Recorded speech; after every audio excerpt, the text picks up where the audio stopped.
আসসালামু আলাইকুম বন্ধুরা, চলে আসলাম মজাদার পাকোড়া বানাতে। ফুলকপির পাকোড়া।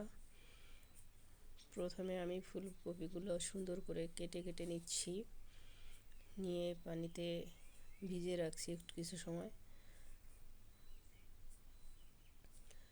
ফুলকপিগুলো কেটে পানিতে এভাবে কিছু সময় রাখবেন।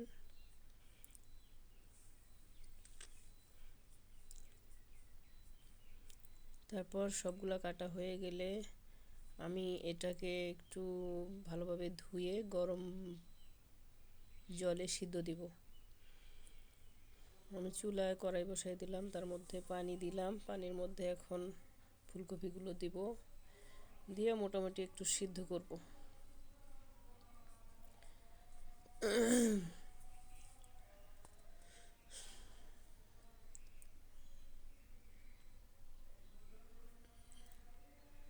আমি পানিতে সিদ্ধ বসিয়ে দিয়েছি। এখন একটু সিদ্ধ সিদ্ধ হয়ে যাচ্ছে, প্রায় 5 মিনিট সিদ্ধ করলেই হয়ে যাবে।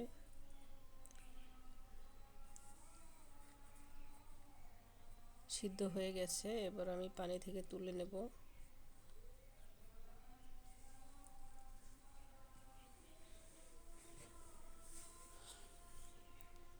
তোলা শেষ, এবার আমি ব্যাটার বানাইতে তৈরি চলে আসলাম। চালের গুঁড়া নিলাম 2 চামচ,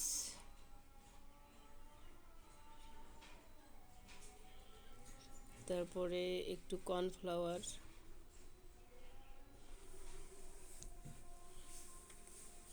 দিয়ে দিলাম একটু ম্যাগি মশলা,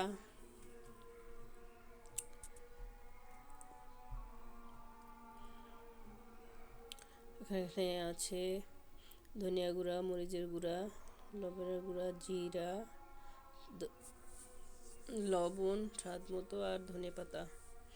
সবগুলো আমি এক জায়গায় দিয়ে একটু মিক্সড করব। মিক্সড করা হয়ে গেছে, এখন আমি কিছু পরিমাণে পানি দিয়ে এটা বেটার বানাবো একটা। মোটামুটি একটু পাতলা করে বানাতে হবে। একটু পাতলা করে বানানো হয়ে গেছে, এর মধ্যে আমি এখন দেবো একটা ডিম। ডিমটা ভালো করে মিশিয়ে নেব।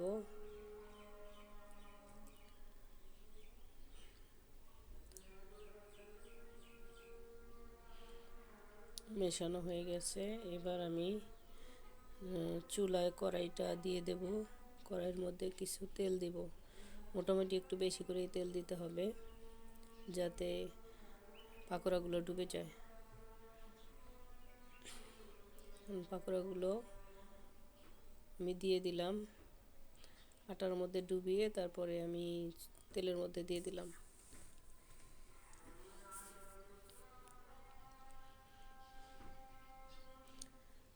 মোটামুটি লাল হয়ে গিয়েছে, একটু লাল লাল করে ভাজবেন।